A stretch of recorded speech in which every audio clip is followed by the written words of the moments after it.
Good morning po sa ating lahat. Welcome po muli sa ating daily morning devotional para po sa umaga ito. Ako po ang inyong presider. And our program po for this morning, tayo po magsisimula sa with our opening song, opening prayer po ni Brother Japet Buko. And ang siko po natin for this morning is Brother Jefferson Buko. Kaya po, nawa ang bawat isa sa atin ay makinig ng taimtim sa mensahe natin mapakinggan this morning so that we may all be fully blessed by God with the message that we will be hearing. And after po nun tayo po itulako sa ating closing song and closing prayer, and yun po ang maging program natin for today. And with that, tayo po ay dumako na sa ating opening song and opening prayer. Muli po, good morning sa ating lahat.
Tayo po ay manalangin.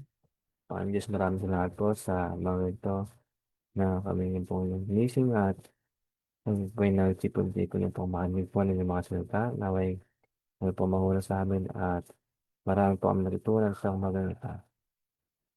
Dalawin din po ang speaker na kanya po may bahagi ng mga salita na paggaling po sa inyo. Patawarin niyo po ang isa ng mga nagawang pagkulang pag-aasala sa pangalan ng Panginoon.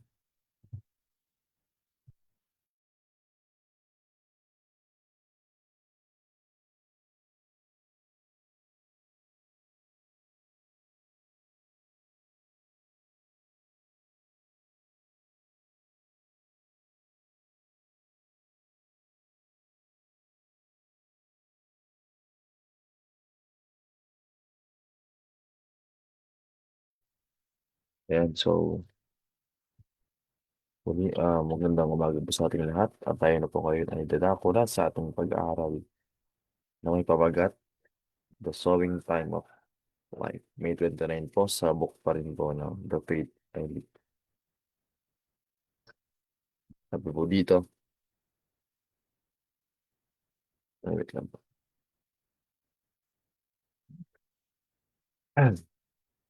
Sabi dito na, in the laws of, ay sabi po sa key text na mababasa po sa Galatians 6 verse 7, be not deceived, God is not mocked, for whatsoever man soweth, that shall he also reap.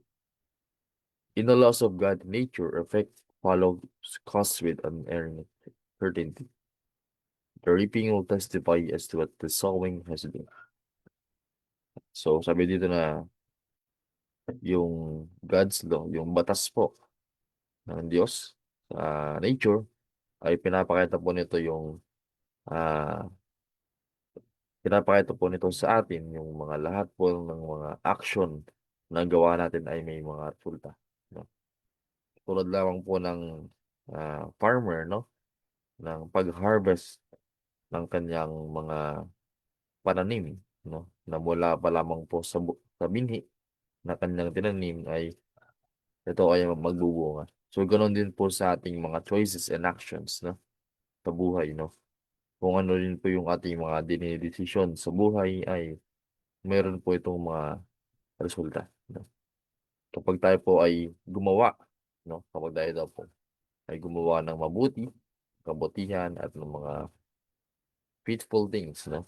Ay magkakaroon po tayo ng mabuting na resulta dahil sa pagsunod po natin sa mga kalooban ng Panginoon, no? Pero kung tayo naman daw po ay pinili natin yung kapahamakan, no? Yung maling mga decisions natin, no? Yung ating mga maling mga action, ay tayo daw po ay maharap sa consequence, no? Na nakakatulong po sa atin ng Panginoon, no? So dito po ay tinuturo po sa atin na yung mga daily decisions po natin ay napakahalaga, no? Dahil ito po yung humuhubog sa future natin, no? Ito yung nag-shape sa atin para sa ayan, sa future and sa ating mga pag-uugali. Kaya po, sa ating buhay ay maging maingat po tayo sa ating mga dinidesisyon. Kaya po ay piliin po natin na gumawa po ng mabuting mga actions at attitude araw-araw. Sabi sa kasunod, every seed sown produces a harvest of its kind. So it is in human life we all need to sow the seeds of compassion, sympathy, and love. For we shall reap this what we sow. Every characteristics of selfishness, self-love, self-esteem, every act of self-indulgence will bring forth a like harvest. He who lives for self-sowing into the flesh, and of the flesh he will reap corruption. So, ayun lamang po, no, katulad po ng binhi na lumalago o ah, na nag-grow sa lang po.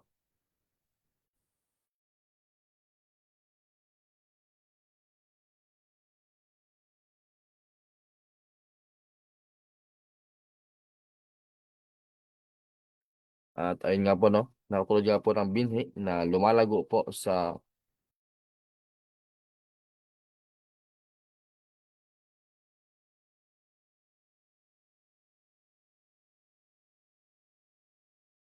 wait lang po.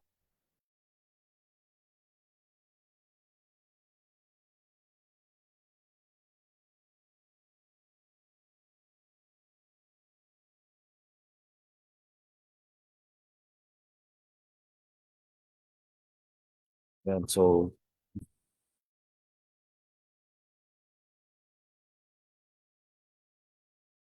ayun po, no, so, katulad nga po ng binhi na nagpo-produce po ng harvest sa kanyang uri, ay ganoon din naman daw po sa mga bagay na ginagawa natin araw-araw. At sa mga attitudes, no, na ating pinapakita sa buhay ay ito po ay nagkakaroon din po ng similar results. Nagpo-produce po siya ng similar results sa ating mga ginagawa. Kaya po nga kung tayo po ay magpapakita po ng kabutihan, no, ng compassion, pag-ibig at ng care sa iba, ay yung mga mabubuting mga bagay po na iyon ay babalik sa atin at tutulungan tayo na magkaroon ng ah, magandang resulta, no, which is yung good character. But if a person nga po, no, kapag siya po ay ah, kanyang ipinakita naman ay puro selfishness, no? Puro pride, no? And kanyang iniisip lamang is ah, yung mga yung mga kapakanan niya, no? Yung itataas siya, ay ito po ay magtuturo lamang sa mga harmful results, no? At mga spiritual emptiness. Kaya nga po yung mga actions po natin ngayon, no? Ay ito po yung mga mag-shape sa ano bang uri ng buhay ang maitatamo natin, no? At ano ba yung mga ugali na magkakaroon tayo sa hinaharap. Kaya po yung mga attitudes po natin, no? Yung ating mga gawi na ating itinanim sa ating buhay ay ngayong araw ay ito po yung mga ah, magkakaroon po ito ng resulta sa mga experience natin sa mga kinabukasan. Sa kasunod, God destroys no man. Every who is destroyed who will have destroyed himself. Everyone who stifles the admonitions of conscience is sowing the seeds of unbelief. And this will produce a sure harvest by rejecting the first warning from God. Pharaoh of old sowed the seeds of obstinacy and he reaped obstinacy. And so, ang Diyos po, no, ay hindi po niya pinipilit ang isang tao na siya ay masira. No? Bagkus ang tao po ang nagpapadala ng distraction sa kanilang mga sarili dahil sa kanilang patuloy na pag-reject sa kung ano ba yung tama. No? Na katulad nga po na kapag ang isang tao daw po ay kanyang hinayaan o hindi pinansin yung mga warnings, yung mga liwanag na kanyang natatanggap, ay yung kanilang mga puso daw po ay sila ay magkaroon ng matigas na puso at sila ay magiging more stubborn, no? Like Pharaoh, no? Katulad po ni Parao, no? Kung naalala niyo po sa Bible, no? Na kanya pong rejecting God's warning, no?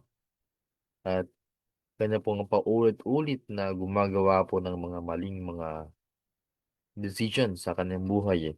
At ito po yung nag-lead sa kanya na into deeper unbelief and disobedience. So, ganun din po sa atin, no?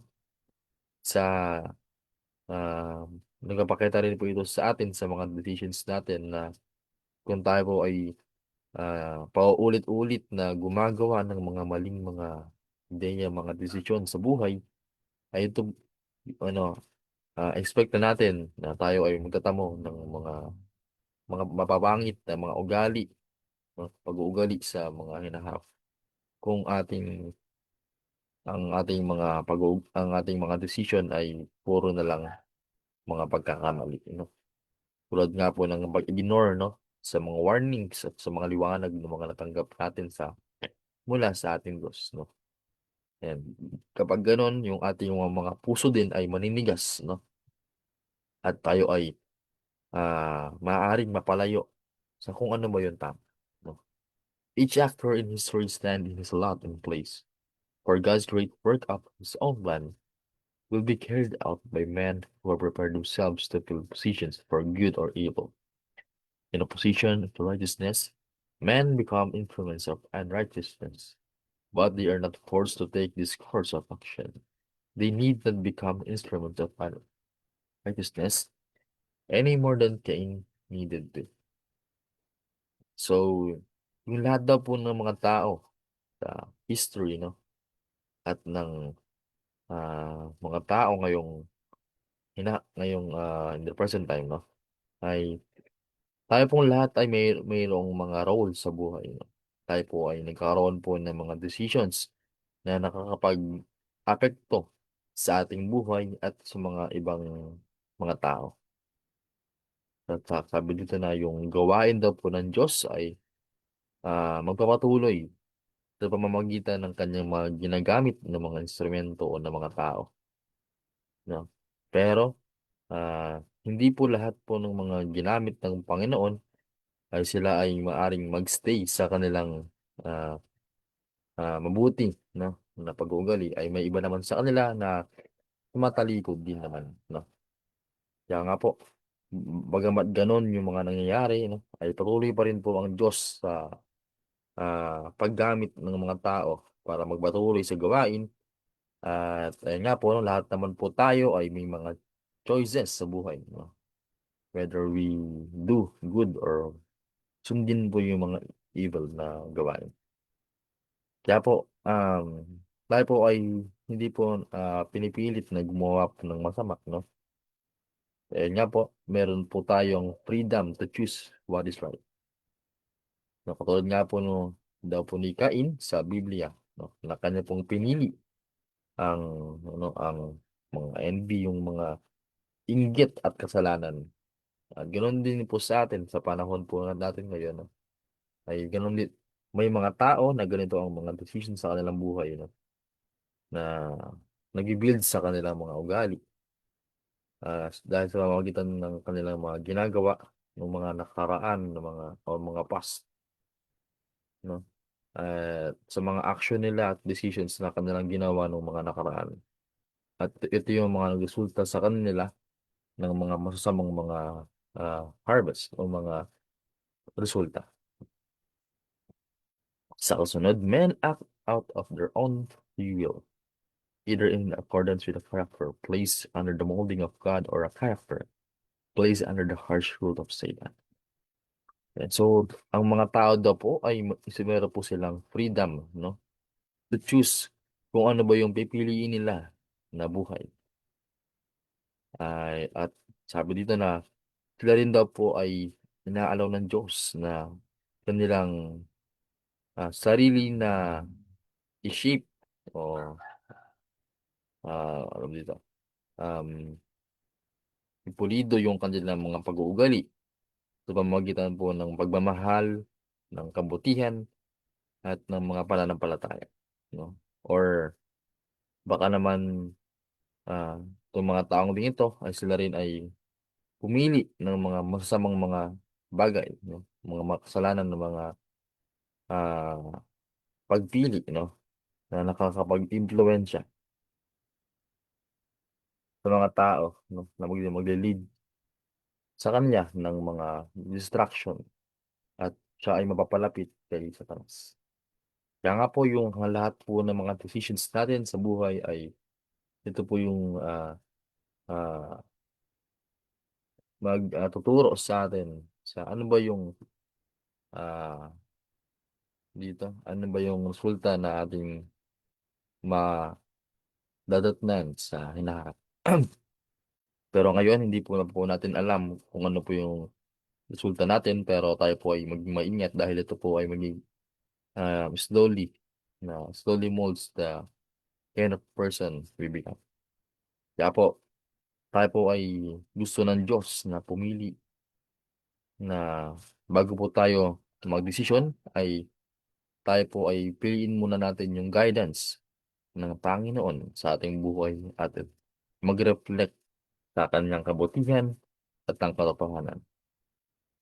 No? Hindi po dapat tayo yung manguna sa mga desisyon sa buhay. No? Gusto ko to or ito yung maganda para sa akin. So, imbis na ganun ay dapat po hayaan po natin ng Diyos na i-guide tayo.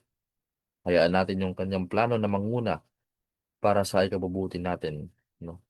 Instead sa pag-follow ng ating mga sariling mga daan or mga makasalanang mga bagay.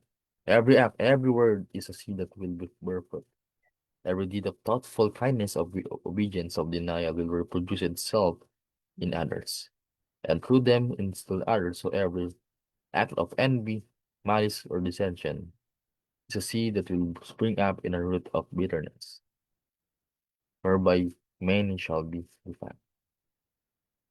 So, ayun nga po no lang, lahat po ng ating mga ginagawa ay ito po ay hindi rin po pala na nakakaapekto sa ating mga hinaharap pagpus ganoon din sa mga tao na ating nakasalamuha. Tulad nga po ng isang binhi na lumalago at at nagbubunga, no? No, yung mga ginagawa natin, no, na nakakapag-apekto sa mga tao kung tayo po ay gumagawa ng kabutihan, ng pagsunod, ng pag-ibig at ng pag-sacrifice natin sa ating sarili ay ito po ay maaring makita ng mga tao at sila ay ma-inspire na gumawa ng mabuti rin. At sila rin naman ay makapag-spread ng mga positive na influence sa mga ibang mga tao at sa iba pang mga kanilang nakasalamuha. So, ayun nga po, no? Tatandaan po natin na yung mga ugali din po natin ay ito rin po ay isang seminar, no? Dahil nakikita rin ng mga tao yung ating mga ginagawa, no? Na sila po ay nakatingin sa ating mga ginagawa at maaring sila rin ay nai-inspired sa ating mga ginagawa at mga desisyon sa ating mga buhay. Ano na po sa kabutihan. Ayun din po yung isang magandang halimbawa. No? And sabi dito na, so ganun din po sa kung tayo naman ay pumili ng mga negative attitudes na like mga envy, hatred, or conflict, ay ito po ay mag-spread din naman sa mga tao at maraming sa kanila ang masasaktan. At yung ating mga actions ay hindi man natin ito nararamdaman, nakikita na tayo lang yung nakakaapekto, bagkus ganun din sa mga taong ating nasa paligid natin. No? Sabi dito, dear young friend that which you saw, you will you will alter it. Now's the sowing time for you. What really harms? So ito po yung nag-remind sa atin, no? Lalo na po sa mga kabataan na ating pong piliin na kung ano yung tama. No? At samahan po natin ng gabay ng ating Panginoon dahil siya lamang ang nakakaalam sa ano ngayong kabubuti natin. No? Tulad nga po ng binhi na itananim sa lupa, ay ganoon din naman po sa ating mga hinaharap. Yung ating mga habits, yung ating mga attitudes, yung actions, ay kailangan daw po na natin itong i-practice araw-araw upang magkaroon po ito ng mabuting resulta. Kung ating pong pipiliin na gumawa po ng mabuti, ng pagsunod, o ng kabutihan at ng pananampalataya, ay tayo daw po ay makakapag-experience ng mga pagpapala at ng malakas na pag-uugali. At kung atin naman daw po pipiliin ang maling daan, ay expect na po natin na tayo po ay maharap sa mga consequence. Kaya nga po ngayong araw daw po, ang oras na mag-decide tayo ah, ah, kung ano ba yung uri ng mga future or ng karakter ang gusto natin na tayo ay lumago. No? And ayun po, dito po sa ating devotional ay nawa po ay tayo po ay nagpapalahanan at muling na reminders dahil sa mga ugali natin, sa mga desisyon, sa mga choice at actions at yung ating mga attitudes, no? Ito po ay mga binhi na ito po yung mga binhi na nagpo-produce ng mga resulta sa ating mga buhay. Kaya po maingat po tayo wag po tayo magkaroon ng mga rational decisions, no? Or yung lalo na po yung mga decision na hindi naman natin pinag-isipan ng mabuti. O yung kung ano lang yung lumabas sa ating mga bibig, no? Lalo na po yun na maging maingat po tayo dahil ito po ay nakakapekto rin naman sa mga nasa paligid natin.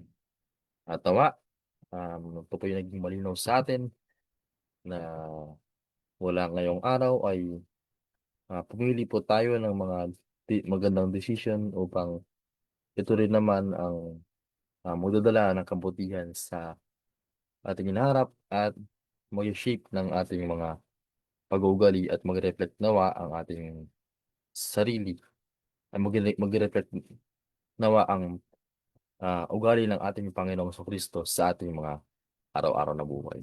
Ayan, muli, magandang umaga sa ating lahat and God bless us all.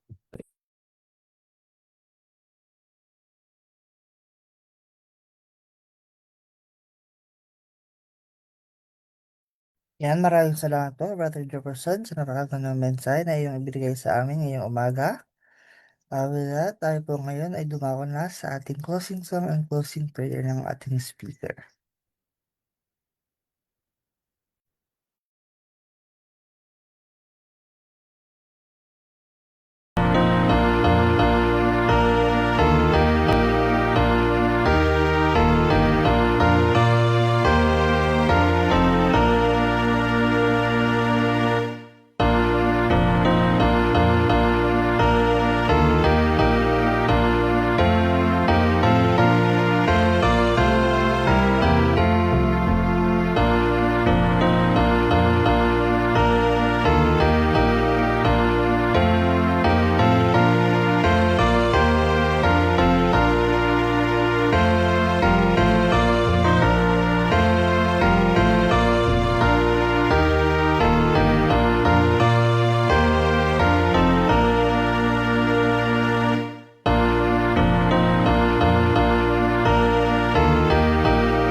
Tayo po lahat ay manalangin. Mang Banal, maraming salamat po sa mga mensahe namin pong natanggap sa umagang ito. Maraming salamat sa mga liwanag at mga pagpaalala na kami po ay maging maingat sa mga decisions sa buhay at mga actions na mga ginagawa namin dahil ito po ang maghuhubog sa amin sa mga hinaharap. Ano po kaming tulungan at bigyan ng gabay at ng kalakasan na pumili po ng mga mabubuting mga bagay at magpakita po ng pananampalataya sa inyo, magpakita po ng kabutihan sa mga tao upang makita dinawa ng mga tao sa paligid namin at maging mga nakakasalamuhan namin ang pag-uugali ng Panginoon na siya nagre-reflect sa aming mga buhay. Hindi po kaming samahan ng inyong banal na anghel na magpatuloy po sa gawain at um, lumayo kami sa mga bagay na sisira sa amin. Lalo na po yung mga makmon ng mga bagay at mga worldly desires. Sino po kami tulungan at bigyan ng kalakasan na ma-overcome din po ang mga challenges at mga trials at maging sa mga kahinaan na aming tinatahak ngayon sa araw. At yun na po kaming bigyan ng kalakasan, panibagong buhay at lakas. Ano na po sa araw na ito, sa aming gagawin, ng mga bagay, ng mga pupuntahan, ah, lahat po ng mga um, gagawin namin at ah, po nawa ay makapaglugod sa inyong pangalan at ganoon din naman sa paghahanda sa darating po na Sabat, hindi po kaming tulungan na matapos po at makapaghanda ng ah, mga bagay upang sa araw po ng Sabat kami po ay sama-samang mag-aral at purihin kayo. At hindi po kaming paingatan, ganoon din po nawa ang aming mga mahal sa buhay na hindi po namin kapiling sa mga oras na ito po silang ingatan at pagpalain. At yun po ng mga pagalingin ng may mga karamdaman. Man po ay luba o hindi, ay po silang puin ng mga pagpapagaling na kamay upang kanila pong kagalingan at sila po ay tumayo sa kanilang higaan at manumbalik sa inyong gawain. Linisin kami at patawarin sa naman po kami na subukan na pagkukulang at pag-aasala. Ang lahat ng ito ay aming hiniling sa dalangin sa matamis na pangalan ng Panginoong Jesus. Amen. Yan po, muli po, maraming salamat, Brother Jefferson, sa pangunguna sa ating devotional ngayong umaga. Ah, Muli ko pong inaanyayahan ang bawat isa sa atin na patuloy pong mag-join sa ating mga online programs every morning at 5 a.m. and every evening at 6 p.m. for our daily morning and evening devotionals. Pero mamayang gabi po, sana ay magkita-kita po muli tayo para sa ating Vesper Worship Program. And with that, dito na po nagtatapos ang ating devotional this morning. Muli po, good morning sa ating lahat and may God bless us all.